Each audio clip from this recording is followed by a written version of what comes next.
Hello, and thank you for listening to Living Wealthy Radio, heard around the web on livingwealthyradio.com, iTunes, and Blog Talk Radio.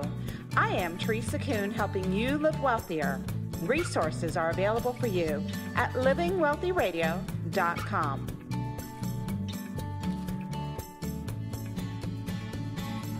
Are you feeling a bit better about the economy than you have in recent years, or are you concerned that we are still following many of the same policies and generally heading in the wrong direction? Is a market correction looming in the near future? Well, many in this country are concerned about their standard of living and investments, but what can we do to protect our assets and stand up for our rights? Well, our guest today, Mark Nestmann, is an author, speaker, expert on global wealth protection. He is the founder of Sovereign Society and author of The Lifeboat Strategy, and he's going to share his insights with us on the disturbing trends in this country and what we can do about it. So welcome to Living Wealthy Radio, Mark. Nice to have you on the show. Teresa, it's great to be here. Thank you for inviting me. So, Mark, tell our listeners a little bit about yourself and how you started this work in asset protection. Sure. Well, I'm 61 years old, and really for about the last 30 years, I've been researching matters relating to privacy and wealth preservation. I was fortunate enough to have Congressman Ron Paul, who I suspect most of your listeners know about, jumpstart my career in the early 80s, actually probably in the mid-80s, when he endorsed my first book relating to privacy. It was called How to Achieve Personal and Financial Privacy in the Public Age. Now, it turns out that privacy and asset protection are related concepts. And the reason for that is that if an adversary doesn't know where to look for an asset, he or she is less likely to find it. Now, of course, we like to see clients create legal entities and contracts as well that have the effect of protecting assets. But privacy is certainly a very key strategy to all of this. As you mentioned, I'm one of the founders of the Sovereign Society in the 90s. I was also the original editor of the Oxford Club back in the 1980s, which is a fairly large publication now. And I'm still on the board of experts for the Sovereign Society. Back in 1999, I started the Nestmann-Group with a focus on consulting services and publishing, again, in the international wealth preservation area. Now, I did feel a need to get some. My original background is actually in the sciences, and I wanted to get some background in professional credentials. So I went to Vienna and enrolled at the Vienna University of Business and Economics for a master's degree in international tax law, and I finished that back in 2005. So saving tax is, of course, analogous to protecting assets, and that if your planning is successful, then you have more assets than you would have had otherwise. So between the privacy, asset protection, and international tax, we think we have a number of hats that we wear here that can put together some pretty comprehensive plans for folks out there who are looking to preserve their wealth. Very good. So you certainly have quite the credentials, and I did not realize that you were part of the Oxford Club many years ago. So those in my niche, or those that follow my work, certainly are familiar with Ron Paul and probably are very fond of Ron Paul and that line of thinking, and certainly the Oxford Club and Lou Rockwell and all the others that you hang out with. Oh, sure. Lou and I used to co-edit Ron Paul's newsletter back in the 80s. Oh, very good. Very good. And the Masters of Law in International Tax Law that you have, if it was from the United States, you would need a law degree in order to get the LLM in the U.S. But in Vienna, it's not required to have a background in law? Well, it is. I was able to, based on experience, I was able to waive that, the requirement for an undergraduate law degree. Okay, very good. So you've been around a long time. You've been having this conversation, it seems like, for almost 40 years. Well, close to it, probably 30 anyway. Okay, all right. And what's the difference from when you started in this conversation, right, let's say 30 years ago, to today? What changes have you seen? Well, the main change is that our financial situation in America, and really the entire world, has become much more precarious. the debt bubble has become much more dangerous in my view. The instruments of mass financial destruction, I call them, such as the reliance on tools like quantitative easing, the explosive growth of these black box derivatives contracts, and so on, have made things, I think, much more precarious. And we sort of saw a preview of what can happen back in 2007, 2008. Since then, it's only gotten worse. We're now talking about unraveling a lot of the reforms that were enacted to prevent a recurrence of 2007, 2008, and I'm very nervous that we're going to see some real catastrophic economic changes in the next. And I can't give you an exact time frame, but certainly in the next few years, if we don't change course and have a real radical restructuring of our reliance on debt, our reliance on tools like quantitative easing provided by central banks and so on, that we're really headed into some uncharted waters that could be very dangerous. From the standpoint of overall threats to individual wealth, or maybe the wealth of our country and global, I think it's all related and correlated. Does the current Trump administration represent a significant change from the Obama policy or a Hillary Clinton presidency? It really does in different ways. In some ways it's better, in some ways it's worse. I mean, I think that certainly the Trump administration, in terms of tax policy, and also in terms of its unwillingness to sort of engage with some of these international, some of these IGOs, for instance, like the International Monetary Fund, to coordinate what the IMF has proposed, a global confiscation of assets to fund the welfare state. I suspect the Trump administration would be much less willing to go along with that than a Hillary Clinton administration. On the other hand, I think Trump is a larger threat in terms of his willingness to shred constitutional protections for property rights, especially in the area of something called civil forfeiture, which we can talk about a bit later.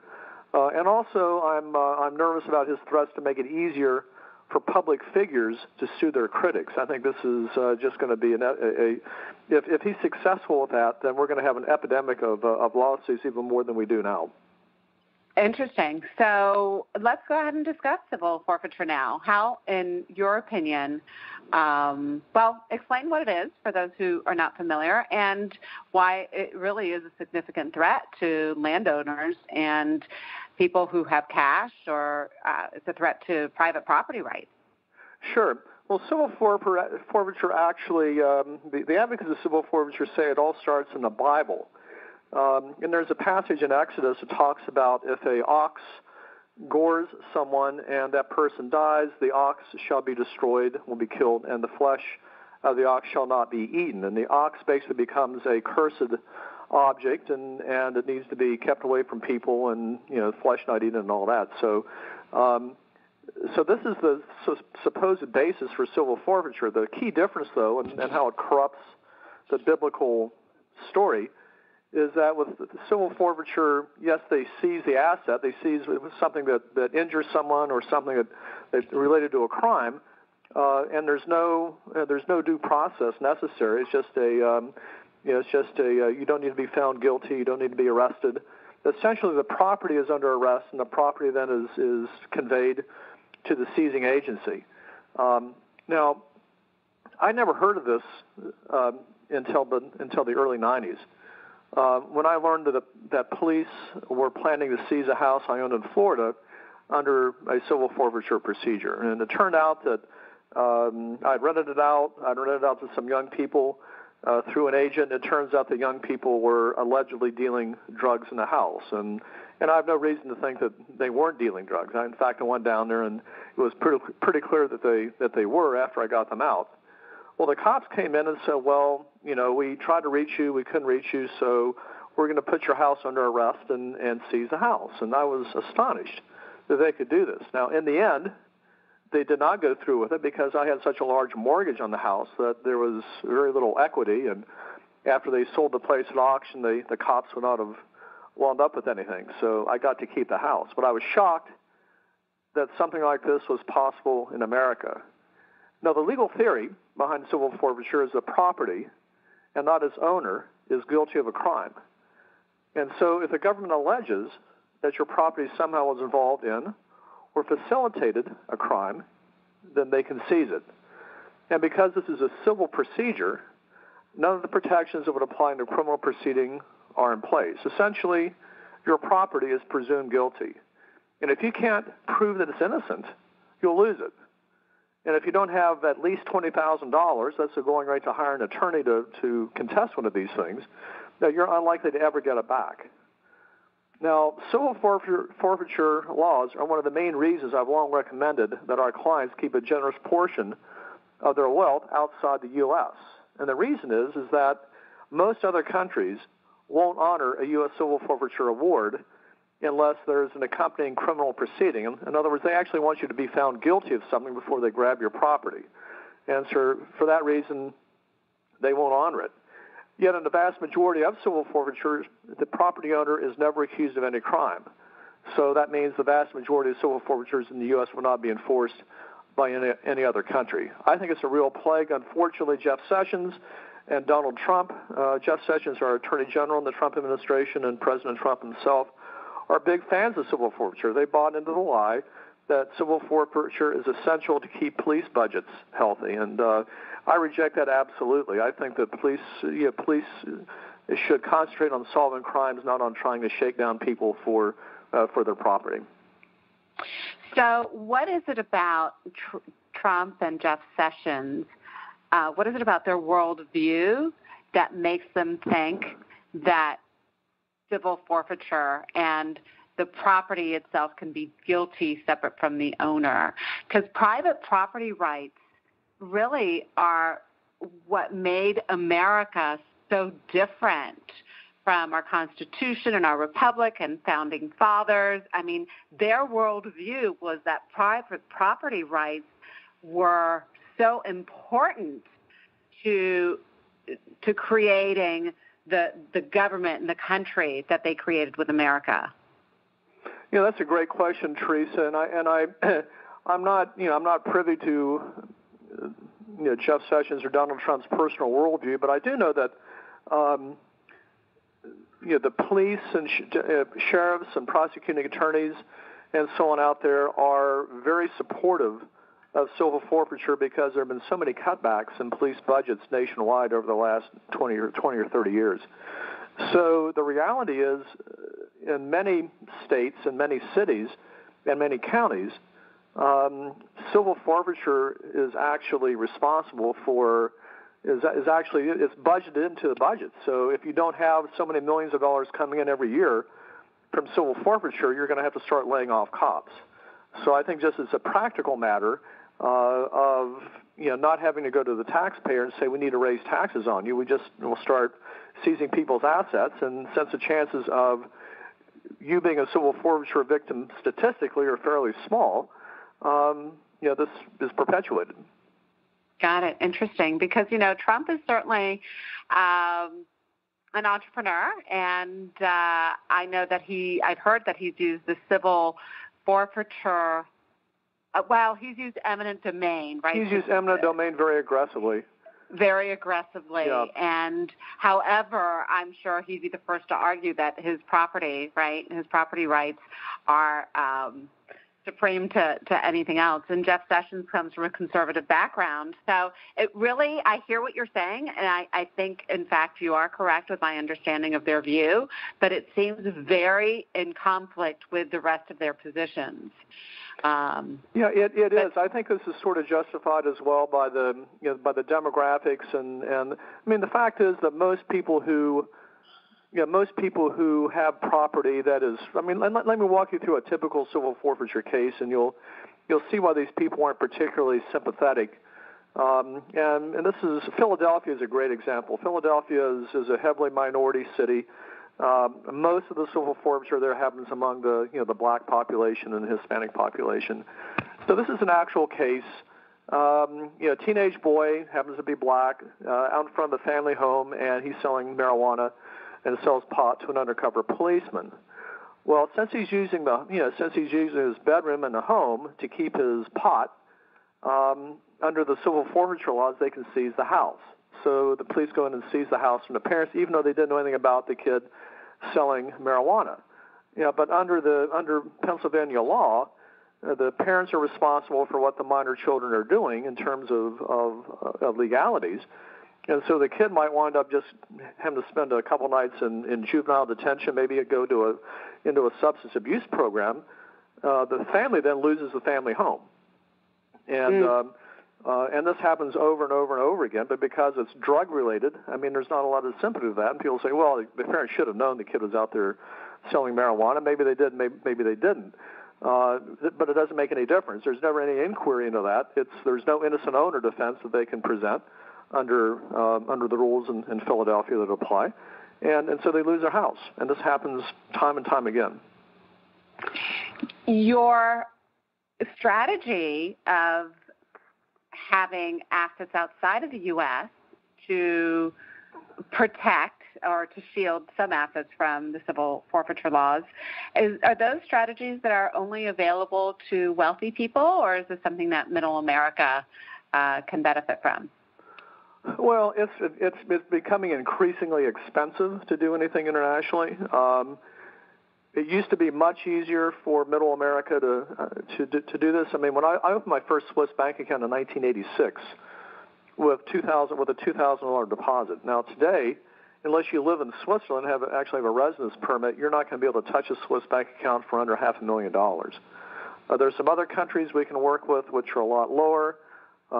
If you're willing to go to Vienna, where I lived, you can walk into a bank in Vienna, and there are a few of them that still deal with Americans, and for probably 10,000 euros, which is about $11,000, you can get an account open. If you go down to Panama, it's even less, but you better speak some Spanish and be ready to deal with some red tape, or take along a friend who does speak some Spanish to deal with the banks down there. So yes, it's possible. The minimums are higher. The hassles are more, and it's more expensive just because the IRS and the powers that be have been trying to stamp this out for some time. I see. Well, let's change topics a little bit, and this kind of goes to what you're saying in terms of having a backup plan. Well, actually, I call it a backup plan. I call it a battleship plan. You call it a plan B. So you're a big advocate for people putting together this plan B just in case, right? What does this plan B consist of, and what are its most important components? Well, I look at it. This is very holistically, and I look at, and when a client contacts me, I look at their age, I look at their net worth, I look at their occupation, I look at their financial stability, I look at their family situation, where they live, what their temperament is, and so on. But basically, the very first thing you do is right here at home. And we're talking about things that, that our parents taught us to do, hopefully, or maybe even our grandparents. And that's things like financial self-sufficiency. Save enough money to support yourself and those you care about in a financial crisis. Try to get out of debt. Once you do that, start accumulating an emergency fund at home.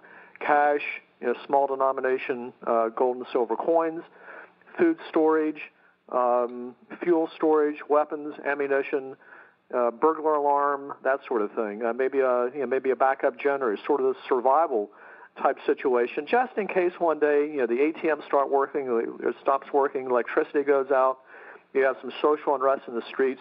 You're prepared. You can hunker down and tough it out for hopefully a few days to a month or two.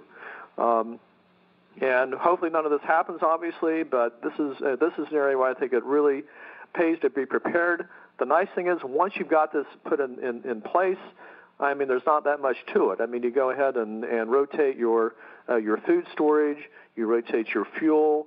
Every now and then you go out and go to the target range and target practice with your firearms and so on, buy some more ammunition. But this doesn't take a lot of maintenance.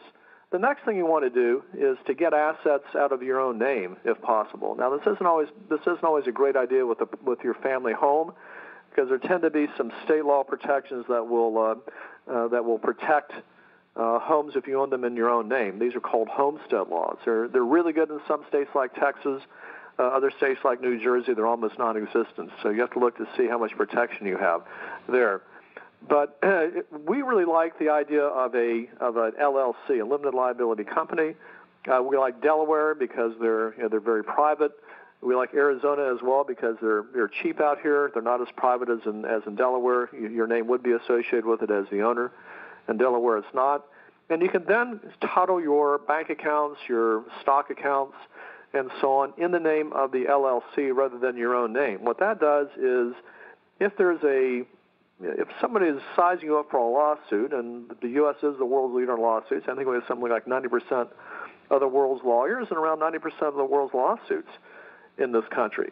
So if someone is sizing you up for a lawsuit and they can't find any assets in your name, because they're all in LLCs, they're much more likely to bypass you and go on to the next victim instead of suing you. So we really like the idea of this is a great privacy technique. It's also a good asset protection technique because LLCs are protected by a concept called the charging order, which means if someone sues you and then tries to get assets that you own out of the LLC, they're not automatically entitled to that relief. Now, they're going to have to apply to the judge and get the judge to issue something called a charging order. And what that means is that any distributions from the LLC are going to go to the creditor. But if you don't make any distributions from the LLC, then the creditor is not going to get his money. So it's sort of shark repellent that way, and much easier to come to a settlement, a reasonable settlement, maybe for pennies on the dollar, than if you had all that in your own name. And again, it gets it out of your name, so it's a great strategy for privacy and a great strategy for asset protection. After that, we like to see people start thinking about getting some assets outside the United States. And we talked a little bit about that, whether it be a bank account in Panama for $1,000 or a Swiss bank account for $500,000. Again, we'd like to see these accounts held in LLCs rather than in your own name. Precious metals outside the United States. For wealthy clients, for someone who has more than $250,000, we like international LLCs. Nevis is a jurisdiction that we work a lot with. I actually own a trust company in Nevis, so we can do this sort of under one roof because we create and administer these ourselves in Nevis through our company, Fortress Trust Company. Then after that, we really like the idea of setting up buying some real estate overseas. The idea of a bolt hole, just a place that you can go to if things get rough in the United States. And you can do this domestically as well. I mean, we have a lot of people here in Phoenix will buy a place up in the mountains, and they'll go up there and spend time in the summer when it's hot. And that also happens to be away from the population centers, so there's some social unrest in the big cities. And that works. I mean, but we like the idea of going a step beyond that and actually having a place outside the United States completely. And that can be pretty much anywhere, but you want to make sure that you have it in a country where there's some stability, respect for property rights. I mean, the last thing you want to do is go from the frying pan into the fire and buy a place in Zimbabwe, and then the socialist government decides to confiscate it because it's owned by Yankees. The next thing we like to do is to set up have the client set up a legal residence outside the United States. And in other words, the right to live in another country. There are some countries where it's easier to do than others. Panama is very popular because in Panama, you don't actually have to live in Panama to get residency down there. You get residency down there, and you only have to stay 1 day every 2 years to maintain your residence permit. But then you can go back anytime you want to stay as long as you want. Now, you can buy something in that country if you want and rent it out in the meantime. But in Panama, that's not necessary. In other countries, they do have minimum residential requirements. Sometimes you have to buy real estate there in order to qualify for residence. And then finally, the idea of a second nationality, get a second citizenship and passport. We've been in this business for about 10 years now. We specialize in the Commonwealth of Dominica, which is a Caribbean jurisdiction. You can actually purchase citizenship from Dominica. There's an extensive due diligence process necessary to do that. The costs start around $130,000, including all of the fees. And it is what it does is, if for any reason your U.S. passport is withdrawn, rejected. I mean, as you may know, they can take away your U.S. passport now if you owe money to the IRS, more than $50,000. So if you want a backup plan to travel internationally or live internationally, if your U.S. passport is withdrawn, then a second passport is a great idea. So those are the essential elements of this Plan B that we espouse. Wow, those are great suggestions. I think for many middle-class people, they might think that having a second passport is a luxury and not something that is within their reach. But I think a lot of the suggestions that you gave were great for just staying here. If you're staying here in the U.S., right? Get away from the urban areas. Have a cheap place up in the mountains, et cetera, right? Like you mentioned. Well, and you're right. The second passport tends to be a strategy more for wealthy and very wealthy people. I mean, for instance, Peter Thiel, who is one of Trump's advisors, a billionaire. He actually has a New Zealand passport. So this is actually a fairly common strategy with wealthy people. Yes, and to get a New Zealand citizenship is very, very expensive. Only really wealthy people can do so, unless that's correct. Yeah. I mean, it requires just to get residency there is you need to. I mean, there's a lottery, but to win the lottery, basically, the more money you put in, the better your chances in the lottery. And the magic number is about 10 million New Zealand dollars, or about $7.5 million U.S. So it's not a cheap. That's exactly. It's not a cheap place to do it.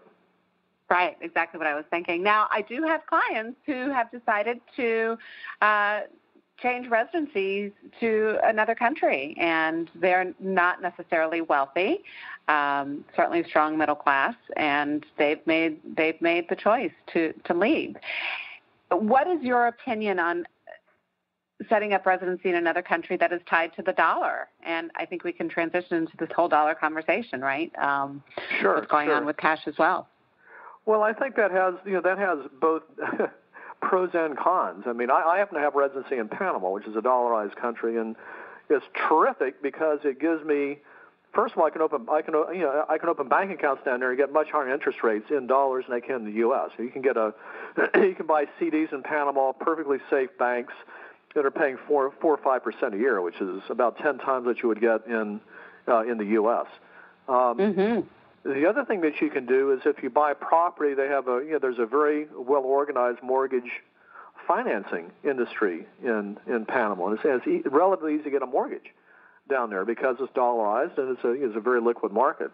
The downside is that if we ever have a dollar, really serious dollar devaluation, Panama imports a lot of stuff. And anything, if there's a dollar devaluation, then what Panama is importing is all of a sudden going to become much more expensive, especially energy, because they import almost all their energy. So all that energy, I mean, there's some hydropower down there, but 80 or 90% of the energy is imported. And so all of a sudden, if that's 2 or 3 times as expensive, that's going to be a real issue for Panama. The other issue is that most of their revenue is from the Panama Canal, and those tolls are in dollars, and so if those tolls come in all of a sudden much less valuable, then you've got a real budgetary crisis there. So that's the downside. So there's pros and cons. As long as things are going well, it's great. But if things, if the dollar goes off the track, then that could be a real problem. Right. So let's talk about the war on cash. It seems like there is such a movement from the powers that be to move to a cashless society.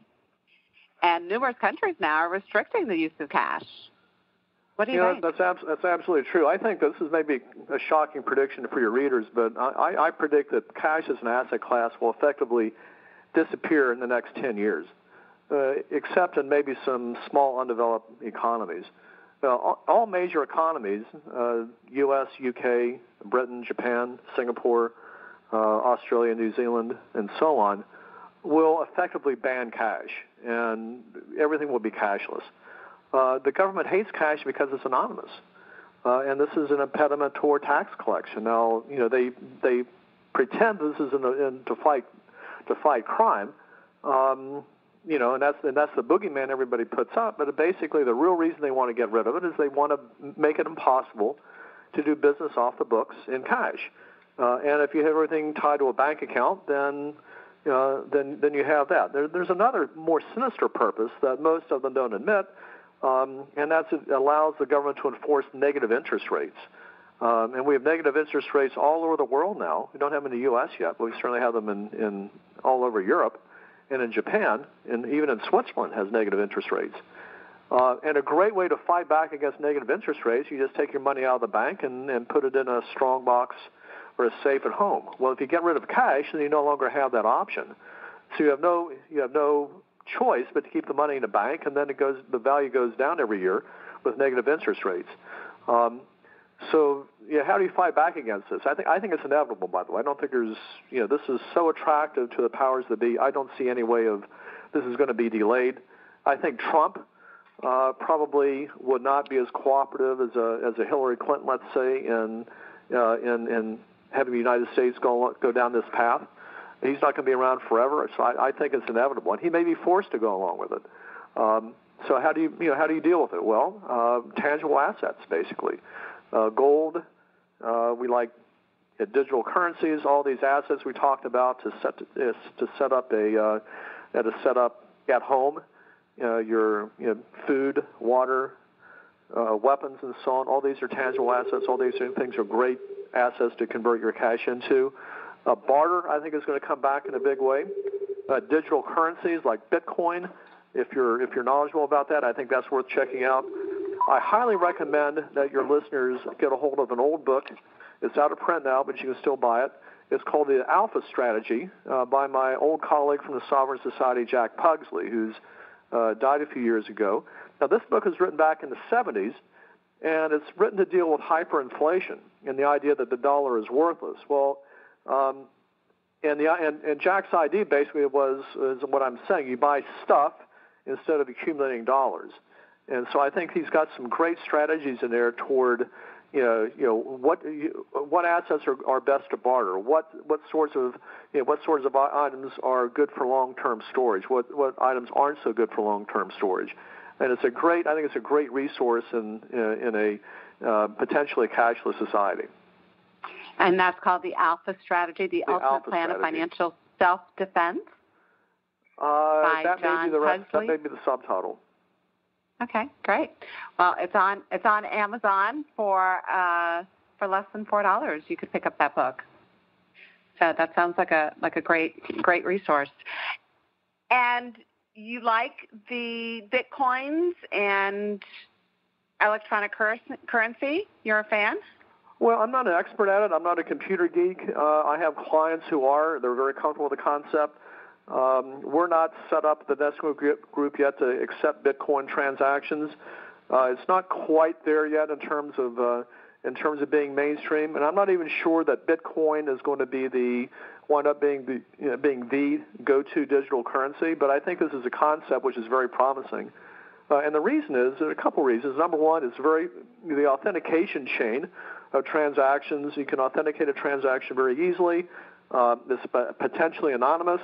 It's peer-to-peer, which means you don't have to have a bank involved, and it's also impossible for a government to get in there and devalue it by quantitatively easing it or something like this. I mean, Bitcoin is based on a computer algorithm, and so it's not based on banking transactions. It's not based on quantitative easing. It's not based on creating assets out of thin air or dollars out of thin air the way that the Federal Reserve and other central banks do. So I think, for all of those reasons, I think it's a very promising concept, but it's something that I think people need to use a lot of skepticism and a lot of due diligence because, frankly, it's so new that, and as we've seen, there's been quite a bit of fraud in this space as well.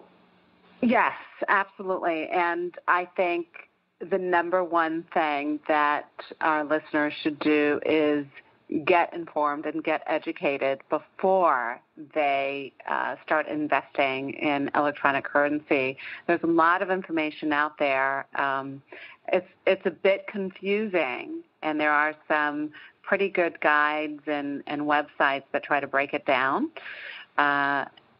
And there's a fellow named Paul Rosenberg. He's the founder of Crypto Hippie and a very friend of mine, a libertarian. Paul has written a Bitcoin user's guide, and so I would encourage listeners to get in touch with Paul's company. He also has a publishing company, and I forget the name of it, but you can Google his name, and his Bitcoin user's guide is very useful in terms of just understanding how these things work and why it's such a promising concept. Got it. Okay. And what was his name? Paul Rosenberg. Paul Rosenberg. Okay, very good. We'll have to put that in the resource. And one last question before we wrap this up, and this is you've provided such great insight and resources. Really appreciate it. I'd like to chunk it up a bit, discuss from your perspective, you being around as long as you have in working with asset protection and financial strategies, and you've really been very connected, I think, from a global perspective. There's a school of thought out there, conspiracy theories out there, that our money, right, and our governments are controlled by, a private small group of bankers or very, very wealthy people. Do you have any ideas or any thoughts on that? Well, I think that's absolutely true. I mean, there's been one of the things you can do with computers now is put together sort of neural maps of financial connections between various entities, and when you do that, you'll see that by far the entities with the most global financial connections between them are the big global banks. So, I mean, we can prove beyond a shadow of a doubt now, using these modern neural networking mapping methods, that in fact the big banks are the center of everything, of all the financial activity, and where you have money, that's where political power and economic power follows from. So the answer is absolutely. There's no question that that's true. Do you think they control our politics and absolutely. Our government? No question about it, in my view. Well, it's been my position for a long time, based on the research that I've done. In fact, I think I stumbled across G. Edward Griffin's book, Creature from Jekyll Isle, 21 years ago, and somehow that opened up my eyes to, I think, the reality of money and our banking system and our financial system. But back then, people would think you really had a tinfoil hat if you talked about it. Today, I think it's become more accepted. There's certainly more information, and with the internet, you can connect the dots. But there's still a lot of mystery and a lot of unknown. You're right about that. I mean, The Creature from Jekyll Island was a great seminal work written about this whole concept. But you're right. It was when that was written, it was pre-internet, and the concepts he was talking about, to get information about them, you had to spend a lot of time in dusty libraries and looking at microfilm and articles from way back when in the newspapers. With the internet, we have a tremendous amount of resources, and with the increase in computer power, we can actually now link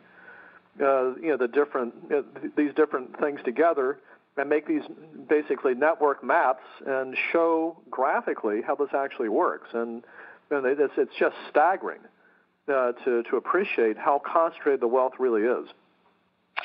Yeah, so it's interesting that you use the word network. I'm going to say about 15 years ago when I first went online, and I remember I was online maybe in 1990, 1997, 98, 99. There was a website that had, and I'm sure it's out there today, I just haven't done this research in so long, because once you get it, then you just add to your knowledge. But when I was first understanding and learning, it was, I couldn't get enough, right?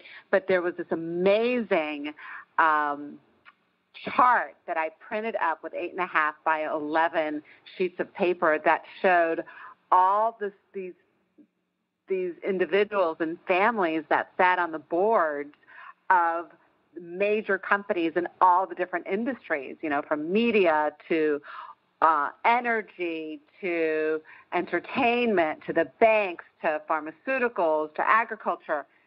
And so many of the same families sat on all these different boards. Yes, that's another symbol of it, absolutely. And so you think about, is there a connection? It's not a coincidence. And so many of these people also sit in, the high levels of government and are involved with decision-making on a global basis. And so it is today much easier to connect those dots. But was curious as to what your position was. And not surprisingly, consistent with how I understand the world to work, right? So any last parting thoughts? Well, I'd certainly encourage your listeners, if they want to sign up for our free newsletter, just go to nestmann.com, our website. We have a weekly a free letter called Nestmann's Notes. We'd be happy to send you, and would love to acquaint ourselves with your readership if they'd like to sign up. Absolutely. I think you've got a lot of great, valuable information. There are certainly many, many reasons to be concerned about the economic and political trends we see today, whether you're a Trump fan or not, regardless of your political leanings. I think more and more people today are really concerned. They're awake to there's a problem, and we're headed in a direction that people aren't really happy about. There are many steps we can take to protect our future. And now is certainly not the time to bury our heads in the sand and pretend that everything will be just fine. If we make the effort to be informed and proactive, I think we can be in a better position to protect some of our rights and our assets in the future. And Mark, I think you've got some amazing, valuable resources. You're certainly a thought leader in this niche, right, this certain area, and we'll certainly encourage our listeners to check out your website. We will post a copy of this podcast on Living Wealthy Radio along with links to your website, and I really thank you for coming on Living Wealthy Radio today and just sharing your wisdom and your time. Teresa, it's a pleasure and very nice to meet you. So nice to meet you as well. You take good care. All right. Thank you. Have a good day. Thank you.